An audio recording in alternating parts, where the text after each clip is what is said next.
अस्सलाम वालेकुम। यह हमारे पास क्लास हश्तम की उर्दू है और इसका सबक नंबर 22 जिसका नाम है ज़फ़र अली ख़ान। इसकी आज हम मुकम्मल मशक हल करेंगे इस वीडियो में।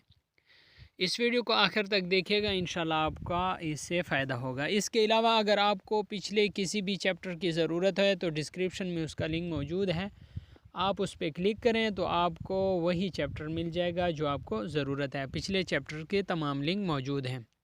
शुरू करने से पहले आपसे एक छोटी सी रिक्वेस्ट है कि अगर आप इस चैनल पर नए हैं तो चैनल को सब्सक्राइब कर दें। हमारे पास आज का सबक है ज़फ़र अली ख़ान। पढ़ने के दौरान जो हमारे पास सवालात हैं उसमें हमारे पास पहला सवाल है, तहरीक आज़ादी में अखबारात और सहाफ़ियों के किरदार के बारे में आप क्या जानते हैं। तो इसका जवाब हमारे पास कुछ अच्छा खासा जवाब है, लंबा चौड़ा सा है, तो आप इसको अपने पास नोट कर लें। दूसरा सवाल हमारे पास है, तहरीक आज़ादी में हिस्सा लेने वाले अहम शख्सियात के नाम लिखें। तो तहरीक आज़ादी में हिस्सा लेने वाले अहम शख्सियात के नाम दर्ज झेल हैं। पहला नाम है मोहम्मद अली जिन्ना, अलामा इकबाल, मौलाना मोहम्मद अली जौहर, चौधरी रहमत अली, मौलाना ज़फ़र अली ख़ान, मौलाना हसरत मोहानी, सरदार अब्दुल रब, फातिमा जिन्ना, चौधरी खलीक उल ज़मान, शबीर अहमद उस्मानी, लियाकत अली ख़ान, मौलाना शौकत अली, मौलाना अबुल कलाम आज़ाद, जवाहरलाल नेहरू, नवाब बहादुर यार जंग और इसी तरह सर सैयद अहमद ख़ान, महात्मा गांधी वग़ैरह। इसके बाद पढ़ने के दौरान हमारे पास जो सवालात हैं वो आप देख सकते हैं। अखबार में इदारिया क्यों शामिल किया जाता है। इदारिया अखबार का एक अहम जुज़ है जो किसी अखबार की पॉलिसी, तरजीहात और मसाइल पर अखबार का नुक्ता नज़र शामिल होता है। इसलिए हर बड़े और अहम अखबार में इदारिया शामिल किया जाता है। दूसरा सवाल है, ज़फ़र अली ख़ान की सियासी जमात का क्या नाम था। तो इसका नाम था मजलिस इत्तेहाद मिल्लत। अल्फाज मानी हैं जो आपके पास मौजूद हैं, आप इसे देख सकते हैं। हमारे पास सवालात हैं। सवालात में से पहला सवाल है, तहरीक पाकिस्तान के रहनुमाओं में ज़फ़र अली ख़ान का इम्तियाज़ क्या है। तो इसका जवाब है मौलाना ज़फ़र अली ख़ान तहरीक पाकिस्तान के एक सरगर्म और मशहूर रहनुमा होने। और इसके साथ आगे इसका जवाब मौजूद है के साथ साथ एक शानदार, मुकर्रर, बेहतरीन सहाफ़ी और नामवर शायर भी थे। दूसरा सवाल है, मौलाना ज़फ़र अली ख़ान ने कहाँ से तालीम हासिल की और किन के शागिर्द रहे। इसका जवाब है मौलाना ज़फ़र अली ख़ान ने अलीगढ़ से तालीम हासिल की और मौलाना शिबली, नौमानी और गिर्द रहे। अगला सवाल है, ज़फ़र अली ख़ान के किरदार का कौन सा पहलू ज़्यादा नुमायाँ था। तो इसका जवाब है मौलाना ज़फ़र अली ख़ान के किरदार में जुर्रत और से नुमायाँ ख़ासियत थी। अगला सवाल है, चिराग हसन हज़रत मौलाना ज़फ़र अली ख़ान के बारे में क्या फ़रमाते हैं। तो इसका जवाब है, चिराग हसन हज़रत मौलाना ज़फ़र अली ख़ान के फ़िल अलबदिया शायरी के बारे में कहते हैं, मौलाना हुक्के का कश लेते और धुआं छोड़ते, साथ ही उम्दा शेर भी बरामद हो जाता। अगला सवाल है, तहरीक खिलाफत में मौलाना ज़फ़र अली ख़ान ने क्या किरदार अदा किया। तो इसका जवाब आप देख सकते हैं, यहाँ पे मौजूद है, आप इसे अपने पास नोट कर लें। इसके बाद हमारे पास है, सबक के मुताबिक दुरुस्त जवाब के सामने सही और गलत के सामने क्रॉस का निशान लगाएं। तो हमारे पास जो पहला है, मुस्लिम लीग का तासीसी इजलास 1904 ईस्वी में हुआ, तो ये ठीक है। दूसरा हमारे पास है, ज़फ़र अली ख़ान की लिखी हुई नातें आज भी ज़बान ज़द आम है ही, तो ये भी ठीक है। तीसरा है, ज़फ़र अली ख़ान ने 1937 ईस्वी से 1947 ईस्वी तक हिंदुस्तान की मरकज़ी असम्बली के रुकन रहे, तो ये भी ठीक है। चौथा हमारे पास है, ज़फ़र अली ख़ान ने हैदराबाद दक्कन से तालीम हासिल की, तो ये गलत है। ज़फ़र अली ख़ान की जमात का नाम मजलिस इत्तेहाद मिल्लत था, तो ये ठीक है। ज़फ़र अली ख़ान ने तारीख़ खिलाफत के लिए कोई खिदमत अंजाम नहीं दी, तो ये भी गलत है। अगला सवाल है, ज़फ़र अली ख़ान के अखबार रोज़नामा ज़मींदार में बताएं कि वो आवाम में किस हद तक मकबूल थे। तो इसका जवाब आप देख सकते हैं, ज़फ़र अली ख़ान का जारी करदा रोज़नामा ज़मींदार बरसग़ीर का एक मशहूर अखबार था। ये अखबार सारे अवाम में इतना मकबूल था कि वो बड़ी बेसब्री से इसका इंतज़ार करते थे, यहाँ तक कि बाज़ औक़ात अनपढ़ भी इसे ख़रीद कर दूसरों से पढ़वाते। यह अखबार इस ज़माने में 25,000 की तादाद में छपता था। अगला हमारे पास सवाल है, मौलाना ज़फ़र अली ख़ान برمحل شعر میں کمال رکھتے تھے۔ ان کے بھائی پروفیسر حمید احمد خان نے ان کے بارے میں جو واقعہ لکھا، اس پر طلباء آپس میں بات چیت کریں اور بتائیں کہ کیا ان کے اندر بھی ایسی کوئی صلاحیت موجود ہے کہ ضرورت کے وقت فوری طور پر وہ ایسا کچھ لکھ سکیں۔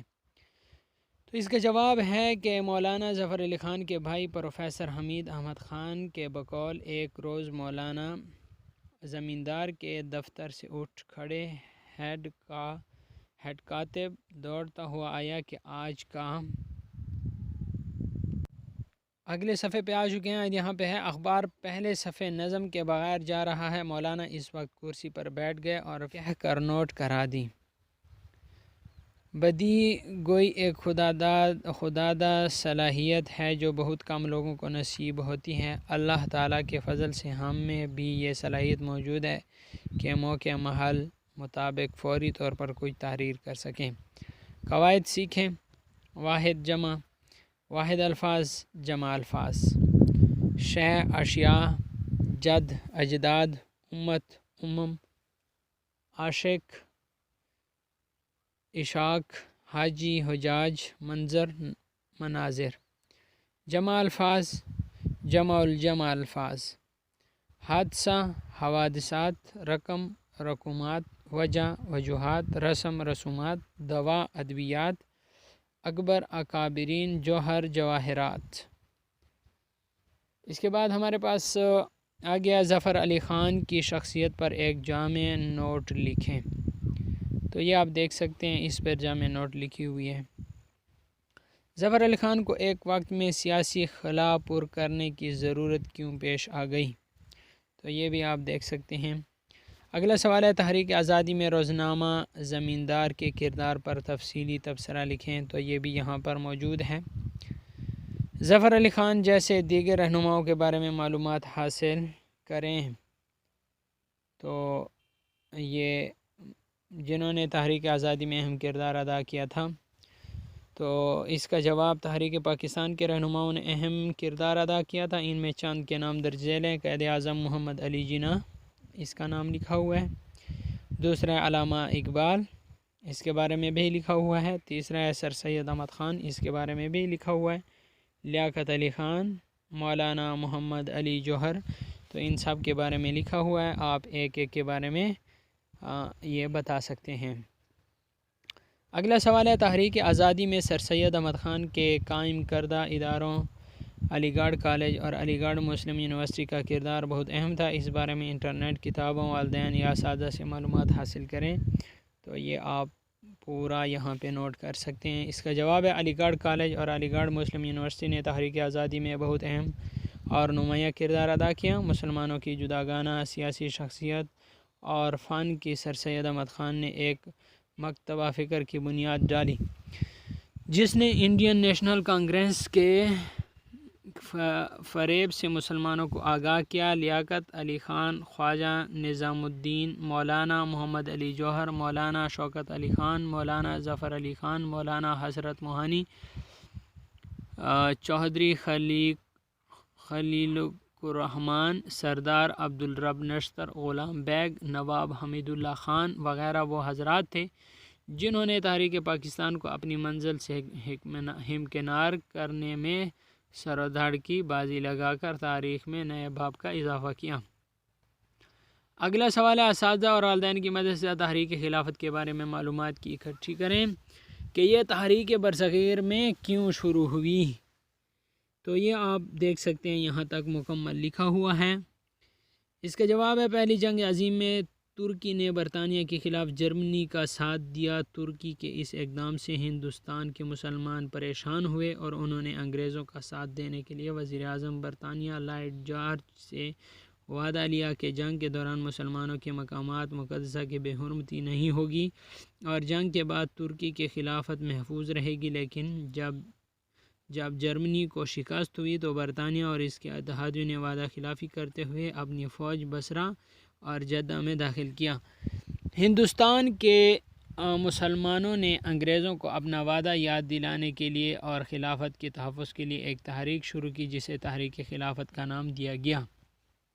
انشاءاللہ اگلی ویڈیو میں ملتے ہیں جس میں ہمارے پاس سبق نمبر یہ ہوگا، اگلا سبق ہوگا، اور انشاءاللہ اس کے ہم تمام مشقی سوالات بھی اسی طریقے سے حل کریں گے۔ اور ادھر یہاں پہ کوئی الفاظ میں کمی بیشی ہوئی ہو تو اس کے لیے معذرت خواہ ہوں۔ انشاءاللہ نیکسٹ ویڈیو میں آپ کو اس سے بھی بہترین پلیٹ فارم ملے گا، تو آپ اس ویڈیو کو لائک کر لیں، چینل پہ نئے ہیں تو سبسکرائب کرنا نہ بھولے گا۔ Thanks for watching.